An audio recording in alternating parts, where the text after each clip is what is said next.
Hello दोस्तों, आज हम देखेंगे प्लेटो के फांसीवादी विचार। हम पढ़ रहे हैं प्लेटो और हम प्लेटो में आज जो हमारा टॉपिक होगा वो होगा प्लेटो का फांसीवादी विचार। तो प्लेटो फांसीवादी था? प्लेटो फांसीवादी नहीं था, लेकिन प्लेटो के कुछ विचार ऐसे थे जो आज के समय में फांसीवादियों से मिलते जुलते हैं। तो प्लेटो के उन्हीं विचारों को फांसीवाद नाम दे दिया गया है। तो हम देखते हैं कि प्लेटो के कौन कौन से विचार ऐसे हैं जो आज के दौर के फांसीवादी विचार से मिलते जुलते हैं। तो एक विचारक रहे हैं कार्ल पापर। उन्होंने कार्ल पापर जो हैं, उन्होंने प्लेटो को पहला फांसीवादी कहा है। कार्ल पापर ने प्लेटो को पहला फांसीवादी कहा है। और फांसीवादी क्यों कह रहे हैं? क्योंकि प्लेटो ने अपनी पुस्तक रिपब्लिक में आदर्श राज की परिकल्पना करते हुए फांसीवाद के समान दार्शनिक शासक को असीमित शक्तियां प्रदान कर देता है। प्लेटो क्या करता है, जब अपने पुस्तक, जो सबसे प्रसिद्ध पुस्तक रिपब्लिक में जब आदर्श राज की परिकल्पना करता है, तो उसमें वह शासक के रूप में एक दार्शनिक को बैठाना चाहता है और वह दार्शनिक को असीमित शक्तियां सौंप देता है। तो जब प्लेटो दार्शनिक शासक को असीमित शक्तियां प्रदान करता है, तो इसी वजह से कार्ल पापर कहता है कि प्लेटो जो है दुनिया का पहला फांसीवादी विचारक है। और प्लेटो के और कुछ ऐसे विचार हैं जो आज के समय में फांसीवादी विचार से मिलते जुलते थे। जैसे प्लेटो ने व्यक्ति की तुलना में राज्य पर बल देते हुए साम्यवादी सिद्धांत का समर्थन किया। प्लेटो जो है व्यक्ति की तुलना में राज्य पर ज्यादा बल देता था, राज्य को ज्यादा महत्वपूर्ण मानता था, और वह राज्य को एक शरीर, एक व्यक्ति के रूप में देखता था। प्लेटो राज्य को एक व्यक्ति या एक शरीर के रूप में, पूरे शरीर के रूप में देखता था, और राज्य के अन्य चीजों को उस शरीर के अंग के रूप में या उस व्यक्ति के अंग के रूप में मानता था। कहीं ना कहीं प्लेटो की नजर में राज्य ही सब कुछ है, व्यक्ति उसके आगे, राज्य के आगे तुच्छ समझता था। तो और फांसीवादी भी क्या करते थे, वो राज्य को सब कुछ मानते थे व्यक्ति की अपेक्षा।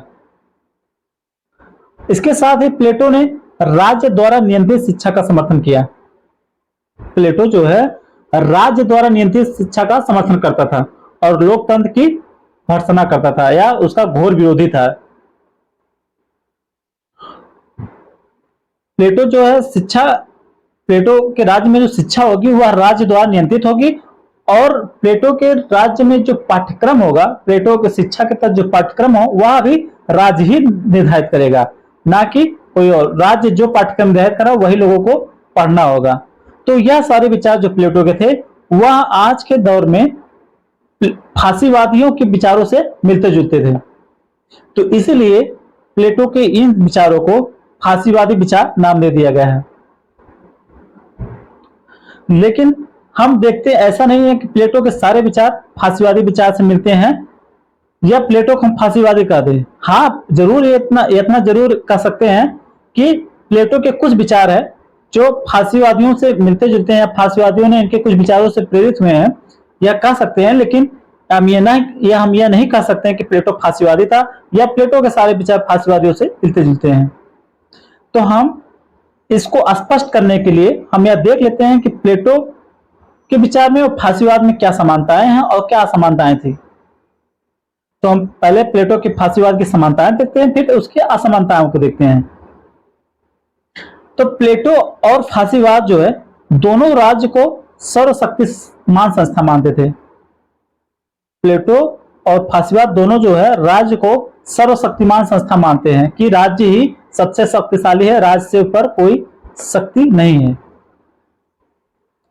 प्लेटो और फांसीवाद दोनों व्यक्ति की स्वतंत्रता, समानता व अधिकार की कोई बात ही नहीं करते हैं या उनको कोई महत्व ही नहीं देते थे। प्लेटो ने भी अपने विचारों में कहीं भी स्वतंत्रता, समानता व अधिकार की कोई बात नहीं करता था, और फांसीवाद भी जो है व्यक्ति की स्वतंत्रता, समानता, अधिकार की कोई बात ही नहीं करते थे, उनको कोई महत्व ही नहीं देते थे। तो यह विचार, दोनों विचार जो हैं फासीवाद के और प्लेटो के, दोनों विचार मिलते हैं।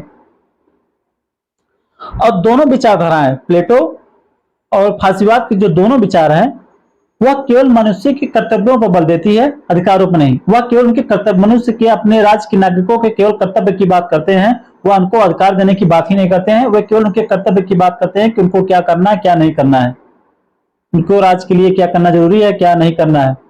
वे केवल कर्तव्य की हमें हर जगह बात करते हैं, कभी भी उनके अधिकारों की कहीं भी कोई चर्चा नहीं करते हैं। और दोनों यह भी मानते हैं कि राज्य ही व्यक्ति की सबसे बेहतर भलाई कर सकता है और कोई संस्था नहीं। राज्य ही एकमात्र संस्था है जो व्यक्ति की सबसे अच्छी तरह से भलाई, सबसे बेहतर तरीके से भलाई कर सकती है। उसके अलावा और कोई नहीं कर सकता, यहां तक कि खुद व्यक्ति भी अपनी अच्छी तरह से बेहतर भलाई नहीं कर सकता है। यह प्लेटो और फासीवाद दोनों का ऐसा मानना था। प्लेटो और फासीवाद दोनों जो है लोकतंत्र के घोर विरोधी थे। दोनों जो हैं लोकतंत्र के घोर विरोधी थे। ये जो है लोकतंत्र को पसंद ही नहीं करते थे। इनका मानना था कि लोकतंत्र में सही लोग शासन में नहीं बैठते हैं, अयोग्य लोग शासन में आके बैठ जाते हैं, जिससे राज्य का नुकसान ही होता है। इसलिए प्लेटो भी और फासीवाद दोनों जो है लोकतंत्र का विरोध करते हैं। लोकतांत्रिक शासन प्रणाली दोनों क्या करते हैं, विरोध करते हैं। फिर उसके बाद फासीवाद जो है, राज्य में विधि और संविधान पर कोई प्रतिबंध नहीं है। हमारे देश के संविधान में हम हर चीज उसमें संशोधन नहीं कर सकते हैं, लेकिन फासीवादी राज्य में जो शासक है विधि और संविधान में कुछ भी परिवर्तन कर दें, और परिवर्तन करने के बाद उस पर कोई प्रतिबंध नहीं रहता था उनके ऊपर, विधि और संविधान पर। और प्लेटो ने भी यही स्पष्ट कहा है कि दार्शनिक राजा का विवेक जो है किसी भी कानून से ज्यादा महत्वपूर्ण होता है। जिस तरह फासीवादी जो है विधि और संविधान को सबसे उसके ऊपर कोई प्रतिबंध नहीं रखते थे, उसी तरह दार्शनिक प्लेटो भी दार्शनिक राजा का विवेक को जो है कानून से ज्यादा महत्वपूर्ण मानता था, कि जो दार्शनिक राजा का विवेक होगा वही सबसे महत्वपूर्ण है, वही सर्वे सर्वा है, कानून उसके सामने कुछ नहीं है। और आगे जब हम देखते हैं तो प्लेटो और फासीवाद दोनों जो है राज्य के हितों के लिए व्यक्ति के हितों की आहुति देने को उचित ठहराते हैं। जो है प्लेटो और फासीवाद दोनों जो हैं राज्य के हितों के लिए व्यक्ति के हितों की आहुति देने को क्या कहते हैं, उचित ठहराते हैं। अगर व्यक्ति के किसी राज्य का अगर हित हो रहा है किसी के माध्यम से, या व्यक्ति के अधिकारों को हटाने पर अगर राज्य का हित हो रहा है, तो व्यक्ति के अधिकारों को हटा दीजिए। यहाँ तक कि अगर व्यक्ति को अगर जान देना पड़े राज्य के हित के लिए, तो उचित मानते हैं कि हाँ, व्यक्ति को अपना जान दे देना चाहिए, राज्य का दमन कर देना, व्यक्ति का दमन कर देना चाहिए अगर राज्य का इससे क्या हो रहा, हित हो रहा है। तो वो सब कुछ राज्य को ही मानते हैं, व्यक्ति को कुछ महत्व नहीं देते हैं राज्य के सामने। और यह दोनों प्लेटो भी यही मानता है और यही फासीवाद भी मानता है। फिर प्लेटो ने दार्शनिक राजा के निरंकुश नेतृत्व को स्वीकार किया। प्लेटो जो है अपने जब राज्य की कल्पना करता है, आदर्श राज्य कल्पना करता है, तो उसमें वह निरंकुश नेतृत्व को स्वीकार करता है कि उसमें दार्शनिक राजा को शासक के रूप में बैठाता है, और यह कहता है कि उसके ऊपर कोई प्रतिबंध नहीं होगा, किसी कानून किसी संविधान का कोई भी दबाव नहीं होगा। बल्कि वह यहां तक मानता था कि दार्शनिक राजा का जो विवेक होगा, जो उसकी बातें होंगी, जो विवेक से अपनी बात कहेगा, वह संविधान और कानून से बढ़ के होगा, और उसे असीमित शक्तियां प्रदान कर देता था। यहां तक कि उसे, इसका मतलब उसको जो प्लेटो का राज्य था उसमें जो है शासक के पास निरंकुश नेतृत्व होता था। और इसी प्रकार फासीवादी भी जो है एक नेता एक दल की निरंकुशता को स्वीकार करते हैं। और यह दोनों विचार जो है मिलते हैं कि प्लेटो ने भी दार्शनिक राजा के रूप में निरंकुश नेतृत्व को स्वीकार किया, और फासीवाद ने भी एक दल एक नेता के रूप में निरंकुश नेतृत्व को स्वीकार किया। उसके ऊपर कुछ नहीं, वो जैसा चाहते थे, फासीवाद में एक नेता और एक दल जैसा वो चाहते थे वैसा राज्य में होता था। फिर प्लेटो और फासीवाद दोनों जो है शिक्षा के विषय में राज्य द्वारा संचालित योजना प्रस्तुत करते हैं। प्लेटो और फासीवाद दोनों जो है शिक्षा के विषय में राज्य द्वारा संचालित योजना प्रस्तुत करते हैं और दोनों शिक्षण का विशेष पाठ्यक्रम भी देते हैं। और दोनों की शिक्षा का उद्देश्य भी क्या है? नेतृत्व की शिक्षा देना है। यह भी दोनों क्या है? मिलते जुलते हैं। प्लेटो के विचार और फासीवाद के विचार यहाँ क्या है? दोनों मिल रहे हैं। प्लेटो का भी मानना यही है और फासीवाद का भी मानना यही है कि शिक्षा के विषय में जो है शिक्षा जो है राज्य द्वारा संचालित होगी, ना कि किसी प्राइवेट संस्था द्वारा। शिक्षा जो है वह राज्य द्वारा संचालित होगी।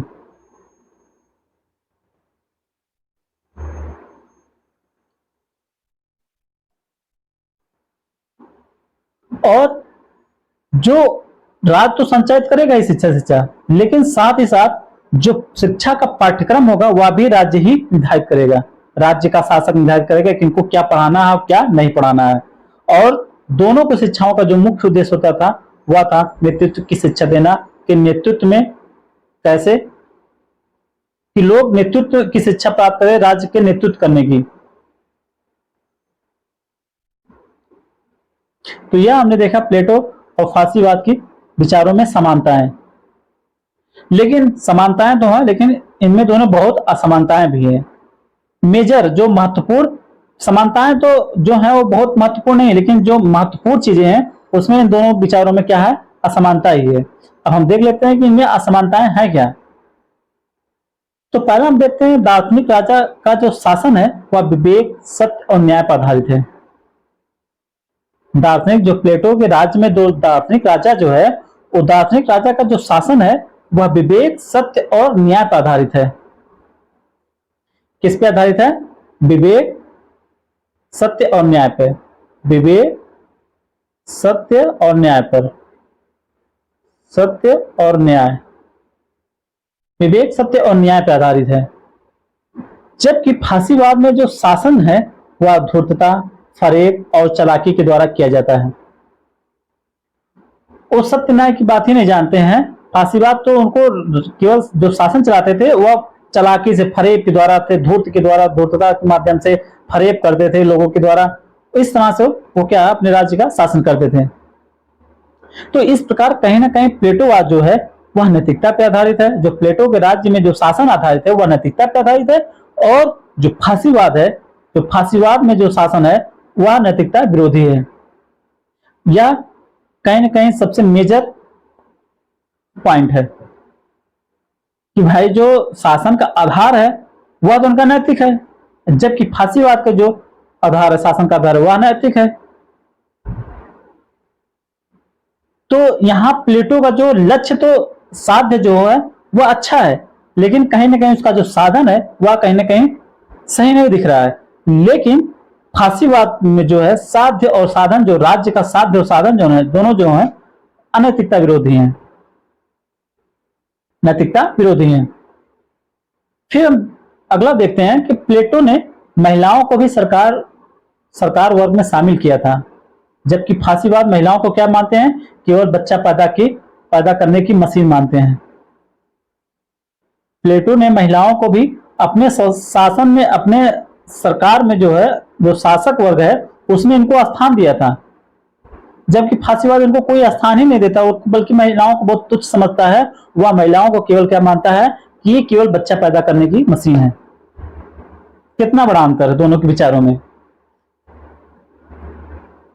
और प्लेटो जो है, प्लेटो के विचारों में उग्र राष्ट्रीयता बिल्कुल नहीं थी, जबकि हम फासीवाद जब देखते हैं तो फासीवादियों में उग्र राष्ट्रीय जो होती है, उग्र राष्ट्रीय बहुत बड़ा होता है, बहुत बड़े स्तर पर होता है। और राष्ट्र के नाम पे मरने और मारने को भी तैयार हो जाते हैं, जबकि प्लेटो के विचारों में ऐसा कुछ नहीं था। वो प्लेटो के विचारों में उग्र राष्ट्रीयता का कहीं कोई जिक्र ही नहीं था, कोई बात ही नहीं थी उसमें। जबकि फासीवाद क्या है? उग्र राष्ट्रीयता के बहुत घोर समर्थक हैं, और यह एक राष्ट्र के लिए कहीं ना कहीं हानिकारक होता है, उग्र राष्ट्रीयता। फिर प्लेटोवाद जो है वो आदर्शवाद है। प्लेटोवाद जो है वह क्या है? आदर्शवाद है। वह आदर्शवाद है। जबकि जबकि आपका फांसीवाद जो है वह यथार्थवाद है। कैसे? प्लेटोवाद जो है आपका वो यथार्थवाद है, क्योंकि जो प्लेटोवाद है उसको कभी वास्तव में लागू नहीं किया जा सका। उसने केवल जो प्लेटो जो अपने आदर्श राज्य की व्याख्या की वो अभी केवल आदर्श रूप में ही अभी अब तक बना हुआ है, उसे कभी व्यवहार में लागू नहीं किया जा सकता है। जबकि फांसीवाद को व्यवहार में लागू किया जा सका एक राज्य के अंतर्गत जर्मनी में।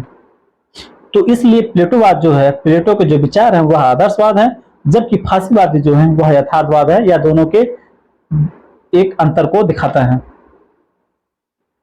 प्लेटोवाद जो है वह संयम पर आधारित है, जबकि फांसीवाद जो है दमन पर आधारित है। जब हम प्लेटो और फांसीवाद के अंतर को देखते हैं तो हम कहीं ना कहीं यह अंतर भी देखते हैं कि प्लेटो जो है, प्लेटोवाद है वह संयम पर आधारित था, जबकि फांसीवाद दमन पर। अगर कभी राज्य में किसी ने राज्य के विरुद्ध या राज्य के शासक के विरुद्ध उसने कोई बात कर दी तो उसका तुरंत उसका दमन कर दिया जाता, उसको मार दिया जाता था। जबकि प्लेटो में ऐसा कुछ नहीं था।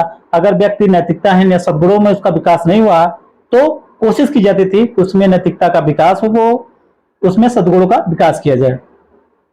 उसको मारा नहीं जाता था, उसका दमन नहीं किया जाता था, उससे खिलाफ हिंसा का प्रयोग नहीं किया जाता था। प्लेटो ऐसी कोई बात नहीं करता है। तो यह कहीं ना कहीं एक बहुत बड़ा अंतर है प्लेटोवाद में और फांसीवाद में। और एक अंतर हम यह भी देख सकते हैं कि प्लेटोवाद जो है वह साम्यवादी है, जबकि फांसीवाद साम्यवाद का घोर विरोधी था। जब जर्मनी में फांसीवाद था तो उस समय रूस में साम्यवाद था। और साम्यवादी जो होते हैं वह राज्य विहीन समाज की बात करते हैं, जबकि फांसीवाद जो है वह राज्य को सर्वशक्तिशाली संस्था बनाना चाहता है, वह उसे सबसे सर्वशक्तिशाली संस्था मानता है, वह राज्य को बनाए रखना चाहता था। तो इसलिए फांसीवाद कहीं ना कहीं साम्यवाद के कहीं ना धूर्त विरोधी थे, और जबकि प्लेटोवाद साम्यवादी था। तो दोनों के विचारों में यह दोनों विचार कहीं मिलजुलते नहीं है। और प्लेटोवाद जो है वह शांति पर आधारित है, जबकि फांसीवाद आपका हिंसा पर आधारित है। प्लेटो के राज्य में वह हर जगह शांति और न्याय स्थापित करना चाहता है, जबकि फांसीवाद हर जगह हर बात को हर कार्य को वह हिंसा पे करना चाहता था। प्लेटोवाद आत्मनिर्भर नगर राज्य का समर्थन करता है, जबकि फांसीवाद जो है साम्राज्य का समर्थन करना था, साम्राज्यवाद का समर्थन करता है। प्लेटो जो है अपने राज्य के अंतर्गत, इसका कहने का तात्पर्य यह है कि प्लेटो जो है अपना जो राज्य है उस राज्य को आत्मनिर्भर बनाना चाहता था, ताकि हमारा राज्य अपने आप पे डिपेंड हो, किसी राज्य पे नहीं। हम अपने देश राज्य के नागरिकों की सारी इच्छाओं को खुद पूरा कर सके। जबकि फांसीवाद क्या है, ये दूसरे राज्य के जमीन उनके संसाधन को हड़पना चाहते हैं। यह फांसीवादी क्या सोचते थे, यह दूसरे राज्य के जमीन और उनके संसाधन को हड़प लेना चाहते थे, जबकि प्लेटो ऐसा कुछ नहीं कहता है। प्लेटो बल्कि एक आत्मनिर्भर राज्य का कल्पना करता है। फिर प्लेटो जो है, प्लेटो का जो मूल उद्देश्य है, प्लेटो के जो विचारों का जो मूल उद्देश्य है वह है न्याय की स्थापना करना, वह है न्याय की स्थापना करना। जबकि फांसीवाद के उद्देश्यों का जो उद्देश्य जो था वह स्वार्थ हितों की पूर्ति करना। कितना बड़ा मेजर अंतर दोनों में, देखिए। वह न्याय की स्थापना करना चाह रहा है, जबकि फांसीवादी क्या करना चाह रहे हैं, वह अपने स्वार्थ हितों की पूर्ति करना चाह रहे हैं। और वह स्वार्थ हेतु चाहे झूठ बोल के हो, चाहे जैसे हो, दूसरे राज्यों को हड़प के हो, दूसरे राज्य के जमीन को हड़प के हो, बस उन्हें केवल अपना स्वार्थ हित पूरा करना था। जबकि प्लेटो का ऐसा कोई विचार नहीं था, वह बस अपने राज्य में केवल न्याय की स्थापना करना चाहता था। तो ये सारे हमने देखे प्लेटो के और फांसीवाद के विचारों में समानताएं और अंतर। समानताएं तो भले हो, पर उससे जो मेजर पॉइंट है वह जब देखते हैं तो उसमें जो है प्लेटो के विचार और फांसीवाद के विचार में बहुत जमीन और आसमान का अंतर है। प्लेटो का जो साध्य है, जो राज्य जो उसके विचारों का जो साध्य है वह कहीं ना कहीं नैतिक है, अच्छा है। हो सकता है उसका साधन थोड़ा बहुत गड़बड़ है, साधनों के आधार पे, जबकि फांसीवाद का साध्य और साधन दोनों क्या है, अनैतिक है, दोनों दोनों क्या है, गड़बड़ है।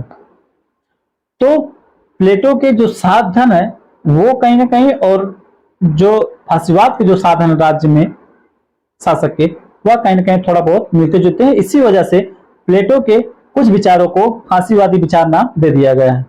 जैसा हमने देखा कि कार्ल पॉपर ने प्लेटो को विश्व का पहला फांसीवादी विचारक कह दिया, जबकि ऐसा है नहीं। जब हम संपूर्ण रूप से देखते हैं प्लेटो के विचारों को, तो यह नहीं कहा जा सकता कि प्लेटो जो है पहला फांसीवादी विचारक है। पहला तो बात ही छोड़िए, या नहीं कह सकते हैं कि प्लेटो फांसीवादी विचारक है। तो यह था हमारा प्लेटो के फांसीवादी विचार। अगर एग्जाम में पूछे जाएंगे तो आशा है कि आप लोग अच्छे से समझ गए होंगे आप, और क्वेश्चन को अच्छी तरह से कर पाएंगे। अब हम आगे देखते हैं प्लेटो के कानून संबंधी विचार या कानून संबंधी विचार या विधि संबंधी विचार। तो हम देखते हैं प्लेटो के कुछ थोड़ा सा कानून संबंधी या विधि संबंधी विचार भी देख लेते हैं। प्लेटो जो है दार्शनिक राजा के विवेक को किसी भी विधि या अध्यादेश से ज्यादा महत्वपूर्ण मानता था। प्लेटो का जो मानना था कि दार्शनिक राजा का जो विवेक है वह किसी भी विधि या अध्यादेश से ज्यादा महत्वपूर्ण होता है, क्योंकि जो विधि अध्यादेश हुआ भी तो मानव ही द्वारा बनाए गए हैं, जबकि जो दार्शनिक राजा का जो विवेक है, अपने आप में दार्शनिक राजा मानव से ज्यादा, प्लेटो जो है वह दार्शनिक को एक आम इंसान से ज्यादा महत्वपूर्ण समझता है। इसलिए तो वह आम इंसान को शासक के योग्य नहीं मानता है, इसलिए वह जो शासक के योग्य मानता है उसको दार्शनिक को मानता है। और इसी आधार पर वो कहता है कि जब दार्शनिक शासक होगा तो उसका जो विवेक होगा वह आम आदमी द्वारा जब जो बनाए गए विधि या अध्यादेश है उससे ज्यादा महत्वपूर्ण होते हैं। उसने तो यहां तक कह दिया कि जो परंपराएं, प्रथाएं और विधि होती हैं सभी क्या होती हैं, अज्ञान होती हैं, सभी जो है अज्ञान होती हैं। वह उनको सही नहीं मानता है, न तो परंपरा को, न तो प्रथा को, न तो विधि को, बल्कि वह सब कुछ जो मानता है वह दार्शनिक राजा के विवेक को ही सब कुछ मानता है कि वह सबसे ज्यादा वही महत्वपूर्ण है, ना कि कोई विधि, ना कोई परंपरा, ना तो कोई प्रथा। और यह सभी जो है अज्ञानता पे आधारित हैं, या यह सब सही तरीके से नहीं बने हैं। लेकिन जब प्लेटो को यह एहसास हो जाता है, लेकिन जब प्लेटो को बाद में यह एहसास हो जाता है कि जो हमने दार्शनिक राजा की बात कर रहे हैं एक राज्य में शासक बनाने के लिए, वह कहीं ना कहीं व्यवहारिक नहीं है, उससे हम व्यवहार में लागू नहीं कर सकते हैं। जब उसे इस बात का एहसास होता है तो फिर वह मानता है कि वह अपनी बात की रचना जो उसकी हो, द स्टेट्समैन और द लॉज में वह जो है विधि के महत्व को स्वीकार कर लेता है। वह कब स्वीकार करता है, जब उसे यह एहसास हो जाता है कि जो हमने दार्शनिक राजा के विचार दिए हैं, जो हमने आदर्श राज्य की बात करते हैं, उसमें आदर्श राज्य में जो एक दार्शनिक शासक की बात करते हैं उससे व्यवहार में लागू नहीं किया जा सकता। जब उसे इस बात का एहसास हो जाता है तब वह अपनी बात की पुस्तक द स्टेट्समैन और द लॉज में विधि के महत्व को स्वीकार कर लेता है। लेकिन एक बात यहां ध्यान देने वाली है कि प्लेटो इसको द्वितीय स्थान पर रखता है। जब विधि के महत्व की बात करता है तो उसको अभी भी वह द्वितीय स्थान पर रखता है। क्यों?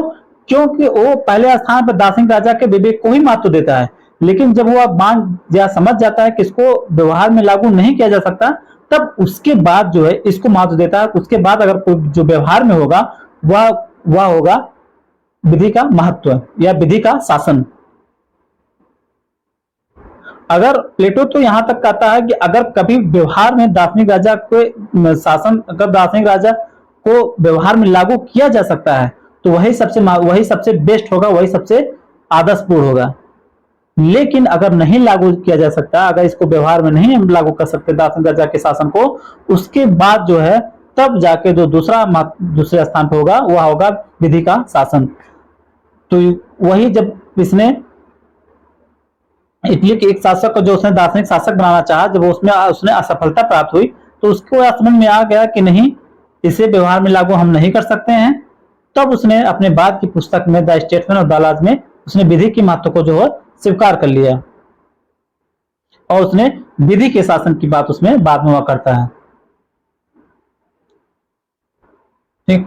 और लेकिन प्लेटो ने अपने जो महत्वपूर्ण पुस्तक जो थी द रिपब्लिक में उसने दंड, विधि एवं दंड का कभी जिक्र ही नहीं किया था उसमें, बल्कि वह क्या करता था, नैतिकता और सद्गुण की बात करता था इसकी जगह पे। प्लेटो जो है अपने जब उसकी जो सबसे प्रसिद्ध पुस्तक है रिपब्लिक जो है उसमें वह विधि और दंड का उल्लेख ही नहीं करता। यह आपको ध्यान रखना होगा कि प्लेटो जो है विधि और दंड की बात तो करता है, पहले तो नहीं करता है। इसीलिए हम देखेंगे दार्शनिक राजा को विवेक की बात करता है, यह पहले एक बात है। उसमें वह अपने पुस्तक रिपब्लिक में विधि व दंड का कहीं उल्लेख ही नहीं करता है। लेकिन जब वह इसे एहसास हो जाता है कि इसे आप व्यवहारिक है यहाँ, तब वह अपनी बात की पुस्तक द स्टेट्समैन और द लॉज में क्या है, विधि के महत्व को या विधि के शासन के महत्व को वह स्वीकार कर लेता है। वह रिपब्लिक में जो है विधि के बजाय शिक्षा पर बल उसने दिया था और दंड के बजाय पर उसने साम्यवाद पर बल दिया था।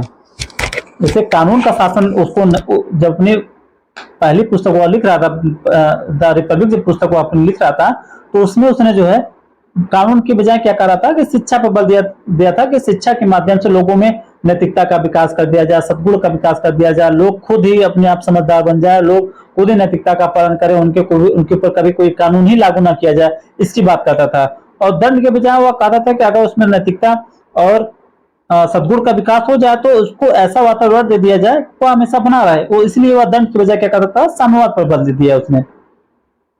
तो यही था प्लेटो का विधि संबंधी विचार। यह नोट्स हमारे यहाँ आपके सामने आप वीडियो में देख ही रहेंगे, नोट्स हैं। और जिसको नोट्स पर लिखना होगा, पहले आप यह ध्यान रखिएगा, पहले जो हमने आप समझाया आप लोगों को, पहले उसको समझिएगा अच्छे से। उसको समझने के बाद जब आप लोग समझ जाइएगा तो जब नोट्स बनाना होगा तो वीडियो पे हमारे नोट्स आप दिख रहे होंगे, चाहिए तो आप लोग उसको लिख सकते हैं। और यही था हमारा प्लेटो का साम्यवाद संबंधी विचार हमने आज देखा, और प्लेटो का विधि संबंधी हमने पहले देखा प्लेटो का फांसीवादी विचार और फिर हम देखा प्लेटो के विधि संबंधी विचार। तो आज के लिए हम इतना ही। अब हम जो आगे देखेंगे वो हमारा होगा प्लेटो का आदर्शवत राज्य। हम कल जो हमारा जो कल वाला वीडियो होगा उसमें हम देखेंगे प्लेटो के आदर्शवत राज्य के बारे में। ध्यान देखिए, आदर्शवत राज्य है, न कि आदर्श राज्य। आदर्श राज्य अलग है और प्लेटो का जो आदर्शवत राज्य है वह अलग है। तो आया हम देखेंगे अपने अगले लेक्चर में। तो आज हमने जाना प्लेटो के फांसीवादी विचार के बारे में और हमने देखा प्लेटो के विधि संबंधी विचार। प्लेटो के विधि संबंधी विचार को एक थोड़ा सा हम शार्ट में फिर बता देते हैं कि प्लेटो जो विधि एवं विधि को कोई महत्व नहीं देता था, बल्कि वह दार्शनिक राजा के विवेक को भी स्वीकार करता था, उसी को महत्वपूर्ण मानता था। लेकिन जब वह उसे यह एहसास हो गया कि दार्शनिक राजा का जो विवेक की हम बात जो कर रहे हैं वह अव्यवहारिक है, उस व्यवहार में नहीं लागू किया जा सकता, तब उसने जो है अपने बाद पुस्तक द स्टेट्समैन और द लॉज में उसने जो है क्या किया, विधि के महत्व को उसने स्वीकार कर लिया। इतना आपको पता होना चाहिए। तो आज के लिए इतना ही। अब हम मिलते हैं अपने अगले वीडियो में, अगले क्लास में। तब तक के लिए बाय, जय श्री कृष्ण।